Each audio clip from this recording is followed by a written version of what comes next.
Hello, hello, hello. I hope that wherever you are having a fantastic day. Welcome to the next session in the series, Finding Success as a Sales Sherpa, Lessons from the LinkedIn State of Sales Report. I am your host, David J.P. Fisher, also known as D-Fish. It's a little easier. But thank you for joining me. For all of those of you who are joining live, make sure you put down in the comments below where you're coming at us from, what city, state, zip code, neighborhood, or country, or imaginary land. I don't know. And if you are watching by recording on our YouTube channel, thank you very much for doing that. And in fact, remember, you can always go and check out any of our previous sessions from this series, but also all of our previous series. I think we've got 10 of them. We've been doing this every week, pretty much every week, every day of the quarantine. And we got series on how to network online, how to post on LinkedIn, how to manage uncertainty, how to sell more effectively through empathy, tips and tools for starting your own small business, all kinds of great stuff. It's right there on our YouTube channel. I've flashed up the link there. So thank you for coming. We got somebody from the Wisconsin border. We've got somebody live from Chicago. I'm finding out that it's great that LinkedIn is still in beta with their LinkedIn Live, because I am not seeing any of your comments through LinkedIn, but it's coming through our back end of the StreamYard. So I appreciate that. Hey, Katie, great to see you again. I know you're coming at us right from here in the Chicago area.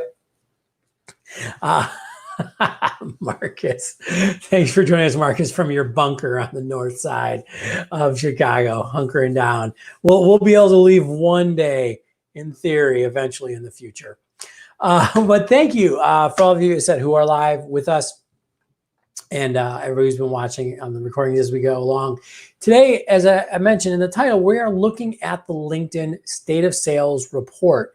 This came out late last week.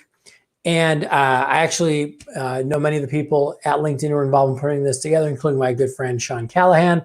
And I know that a lot of time and effort went into putting this report together.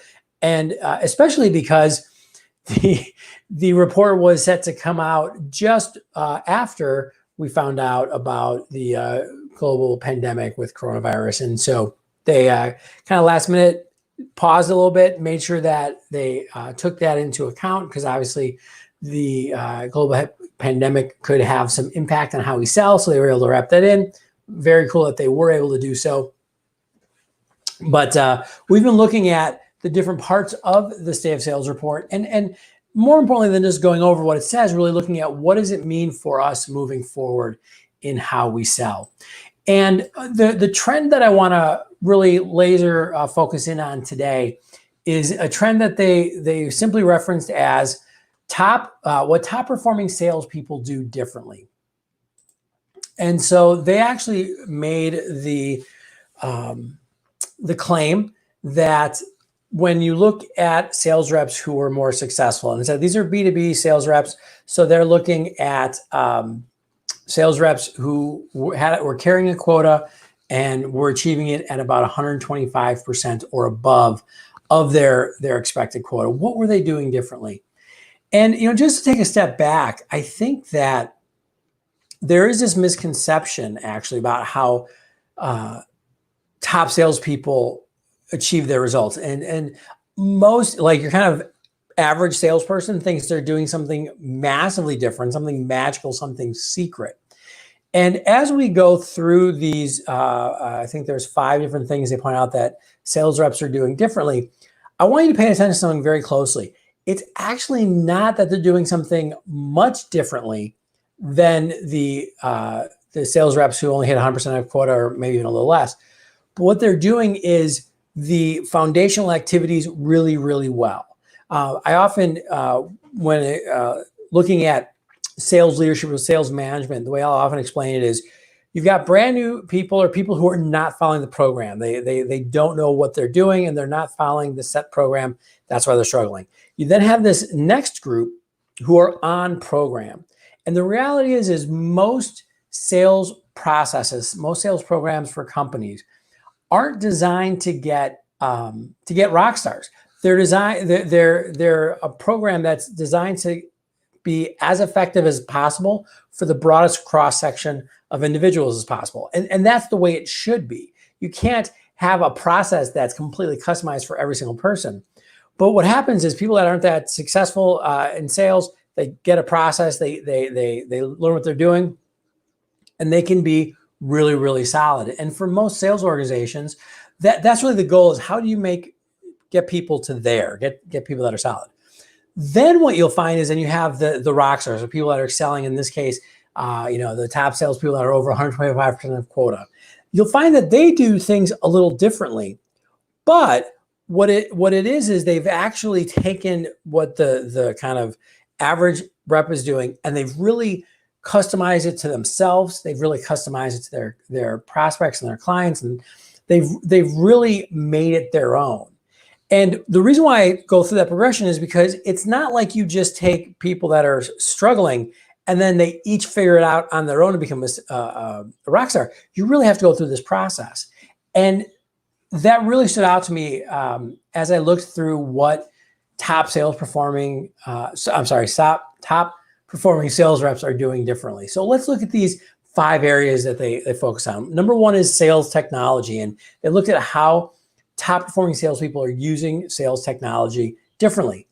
And really what they're doing is using it, and using it more than the average.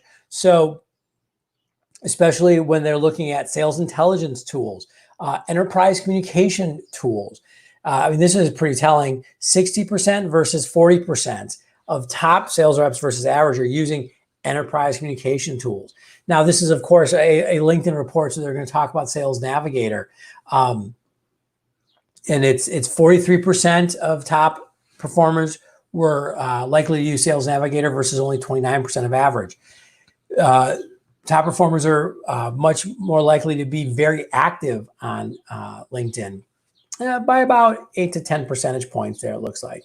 So what we're going to this point is not there's all of these special tools that are available to top performers that aren't available to the average sales reps, but they're actually using the tools that they have available. And really what they're using those tools for is to research more effectively, to engage in a more focused way, and to keep the conversation going over time, right? One of the other trends that this sales report focuses on is the fact that relationships are key. Trust is key. It's much more of a long-term process now.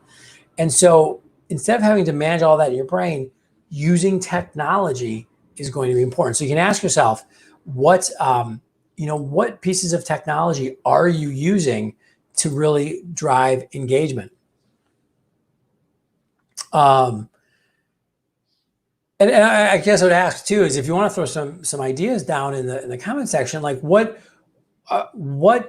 pieces of technology, sales technology, have you been using, maybe more so right now in the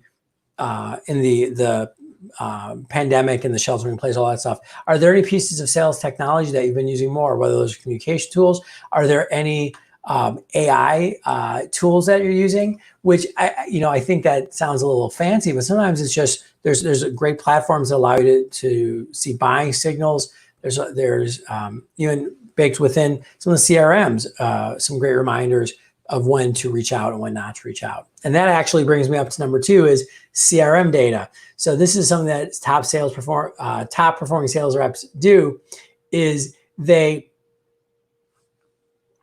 is it possible? Oh yeah, sorry. Somebody just was asking about the sales report. Totally possible to share that. It's publicly available. The link to get it's pretty long. So the easiest thing to do is just Google LinkedIn State of Sales 2020, and you'll get the most up-to-date sales report that they just published. And yeah, you'll be able to see all of these. So I'm just reading what they released to the public. So number 2 they said here was CRM data. SalesLoft, Sorry, before I go into the CRM data, Katie sharing that she's using SalesLoft. So far, thumbs up, thumbs down. What's the best thing you're liking about it, Katie? If you want to share that with everybody, that'd be awesome. But yeah, I mean, there's a lot of great tools like SalesLoft that'll let you engage, just I said, a little more effectively when you're building that relationship, and that builds trust. But we were talking about CRM data. So here's what's really interesting. It looks like almost twice as many in the top group of sales reps have a higher confidence level in their CRM data than just the average reps. And what I think and this might not be causal, there might just be a correlation. But one thing that I think it probably points at is that the top sales reps are putting in the effort to keep up to date with their notes, as simple as that, or to really, use the data that is coming through within their CRM. We talked, or we mentioned, I should say, that, sales organizations are becoming more data-driven. Being a data-driven sales organization and being a data-driven sales rep only helps if your data is good. Garbage in, garbage out. But if you can make sure that you're staying up to date with the points of contact, the information that you have, the sales cadence that you're using, that can be super, super powerful. So are you using your CRM? It's funny. It's a perennial problem for a lot of sales organizations, especially frontline sales managers, like, oh, my people aren't using their CRM. If you do it, at least I said there's correlation, but I think we could even extrapolate some causation into the fact that if you're staying up and really engaging with your CRM, you're probably going to get some better sales results.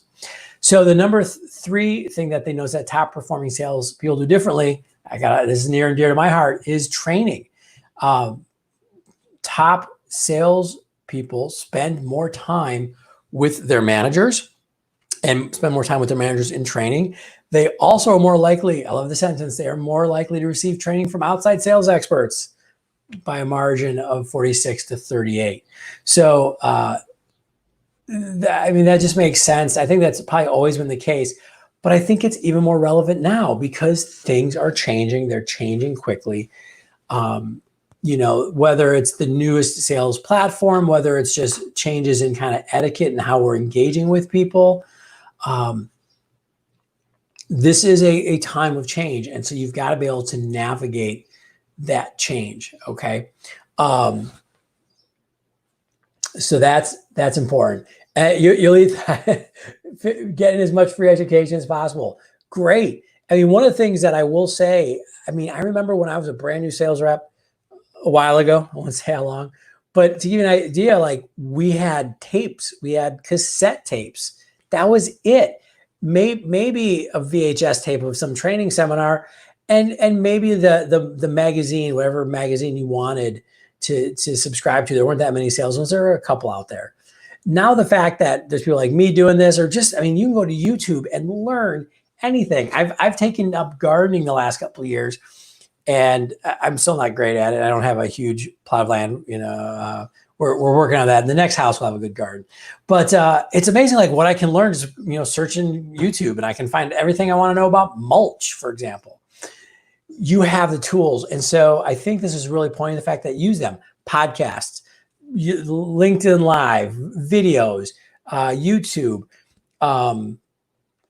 books, going old school, books, ebooks. There's so many options and opportunities out there. So make sure you're taking that.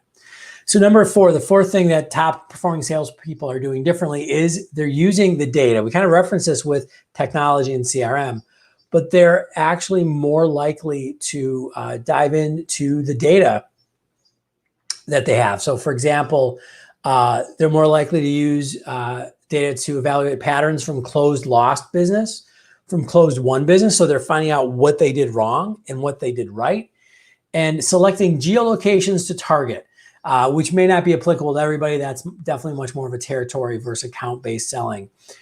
But I think that's a key part. This actually gets, for me, to this idea of coaching, because training is one thing, but coaching is really this idea of looking at performance and diving in and going, okay, what is working? What is not working? How do we How do we get better at it? How do we get more effective based on what's happened in the past? Good coaching can only come through good data. And so, here's the question. If you looked at the last 5, 10, 15, 20 deals that went through, the deals that did not go through, could you tell me with a fair amount of rigor why they didn't happen, right? If you can look at your last 10 closed lost deals and go, hey, I lost 3 of them because we lost to a competitor. I lost 4 to pricing. I lost 3. They just ghosted me. Okay, we've got some data there, right, that we can start to dive into and start to look at ways to improve our performance. So I think that that's really telling. And obviously, as a professional coach, and by the way, if you're a small business owner, you don't have a sales coach. Wow, this is a really good unintended, but I'm gonna use it anyways. A good segue. We do have a coaching program for small business owners and independent salespeople, solo professionals at thesellinglaunchpad.com. So check it out. I think it's pretty good. We have a great community there. We just actually had a call this morning. We talked all about how to deal with the pricing objection. What happens if people aren't just ready to jump at that first price you give them? But anyways, make sure you're finding some way of diving into what's happening and using that as a tool to get better moving forward. And then this is the 5th thing that they shared, which is really interesting, that they said that the top performing salespeople believe they receive better leads from marketing, which was really interesting. So compared to kind of, again, the average salesperson in an organization, top performing people are more likely to say that their leads are good.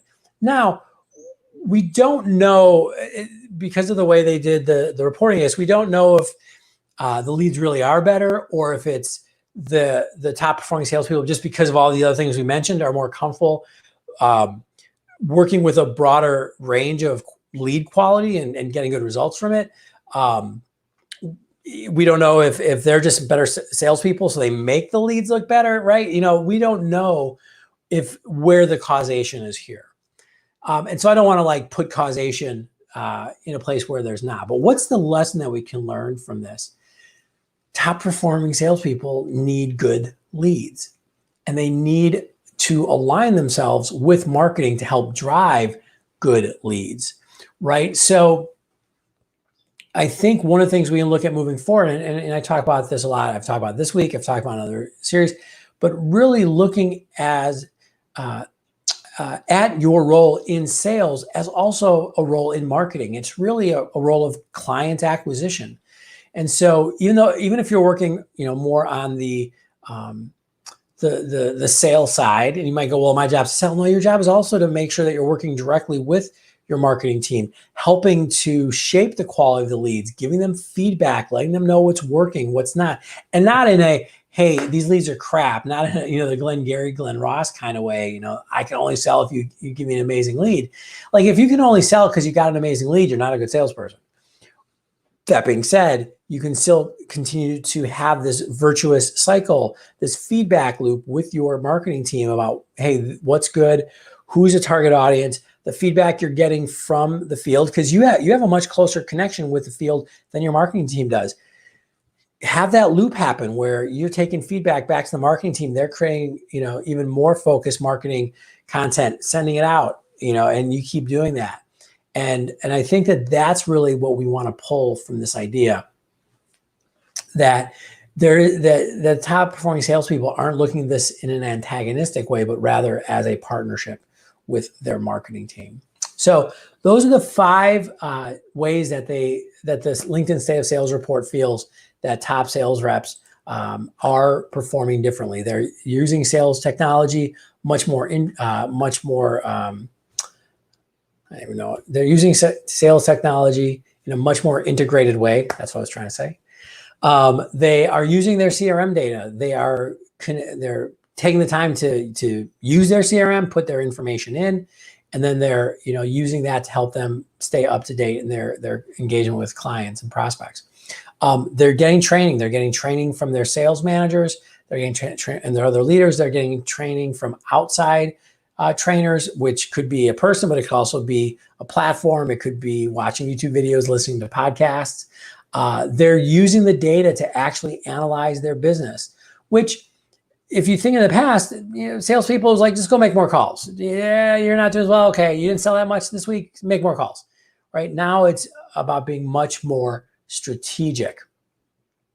And then finally, they view their leads much more positively, which I really think is probably about sales and marketing alignment.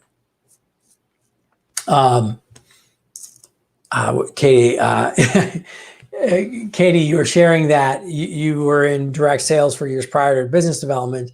So you're just trying to qualify your team's leads, which is great. But that's what I'm saying. That alignment is so crucial. And in most organizations, for whatever reason, because of the people, because of the structure, there isn't that correlation. But when you put it in place, awesome things happen.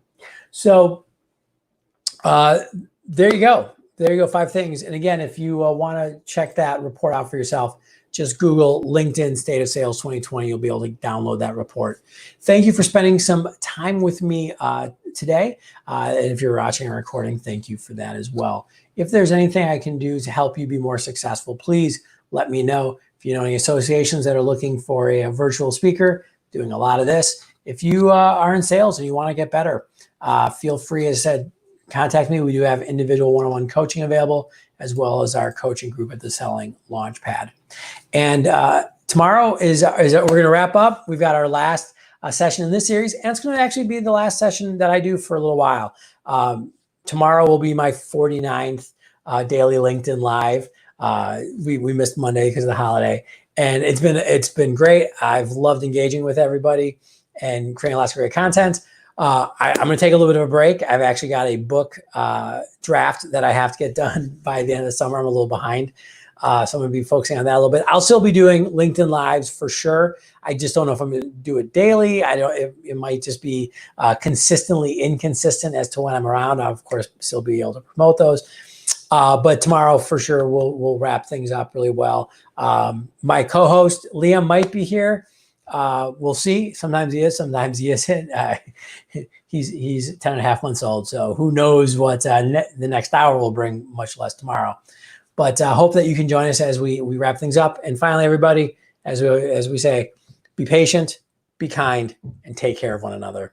I'll see you tomorrow. Bye.